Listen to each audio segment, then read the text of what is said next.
नमस्कार, बहुत बहुत स्वागत और अभिनंदन आप सभी का द डिबेट में। मैं ब्रजेश मिश्रा हूं। कोरोना वायरस का संक्रमण पूरी दुनिया में बहुत ही ताकतवर तरीके से फैलता जा रहा है।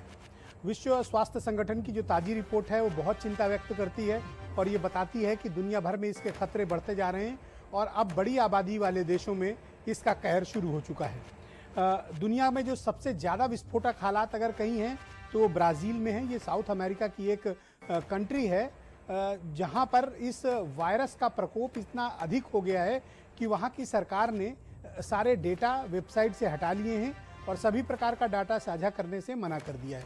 विश्व स्वास्थ्य संगठन को भी ब्राज़ील अपनी इंफॉर्मेशन नहीं दे रहा है, लेकिन जो ताज़ी एस्टीमेट हमारे पास वहां पर प्राइवेट सोर्सेज के माध्यम से अवेलेबल है उसके मुताबिक वहां पर 8 लाख से अधिक केसेस अब तक पाए जा चुके हैं और तकरीबन 45,000 ब्राज़ीलियंस की अब तक मृत्यु की खबर है।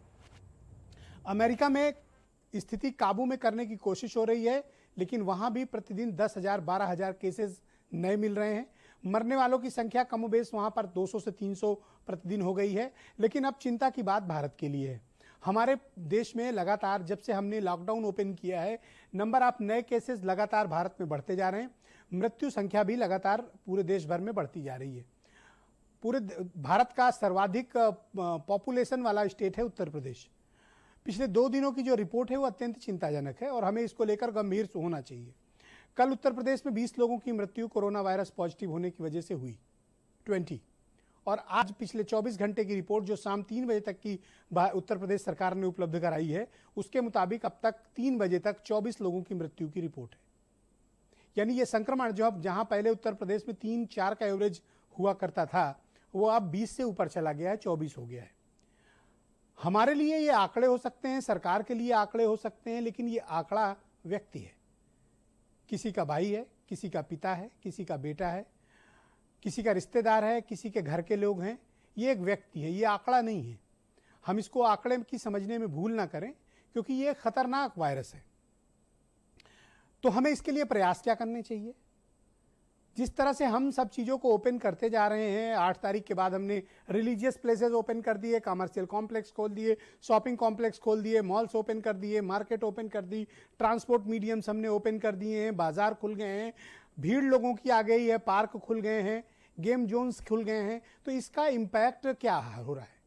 उसका इम्पैक्ट आपको स्पष्ट रूप से दिख रहा है। यूपी की सरकार की तरफ से ये क्लेम किया जा रहा है कि अब सिर्फ उन्हीं का टेस्ट होगा जो भारत सरकार या राज्य सरकार जिन्हें चिन्हित करके टेस्ट के लिए बोलेगी। ऐसा एक आदेश भी हेल्थ सेक्रेटरी का पिछले दिनों कलेक्टर्स और कमिश्नर्स के पास पहुंचा है। उत्तर प्रदेश ने एक अच्छा काम हुआ है कि यहाँ एक ट्रूनेट मशीन आई है और अधिकांश जनपदों के लिए खरीदी गई है। ये ट्रूनेट मशीन हर 2 घंटे में 16 जांचें कर सकती हैं और इन ट्रूनेट मशीनों को सभी जनपदों में पहुंचाया जा रहा है।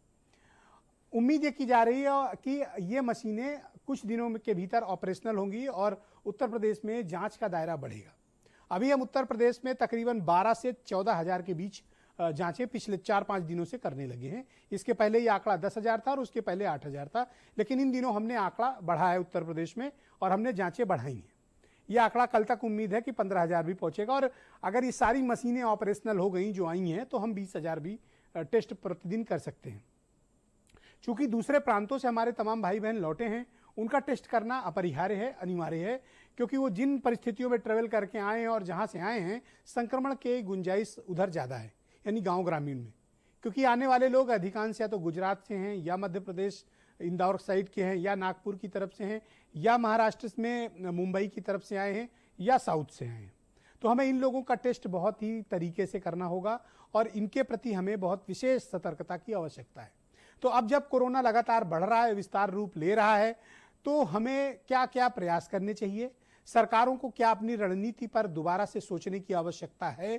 इस पर क्या बल दिया जाना चाहिए? क्योंकि आज भी उत्तर प्रदेश में तकरीबन 480 नए मामले सामने आए हैं और तकरीबन 3,500 से 4,000 रिजल्ट्स यूपी में अवेटेड है, यानी अभी उनके निष्कर्ष नहीं आए हैं, जिनको प्राथमिक तौर पर तो माना गया कि कोविड का है, लेकिन सरकार ने उनको दूसरी लेबोरेटरी में भी रीचेक करने के लिए भेजा है।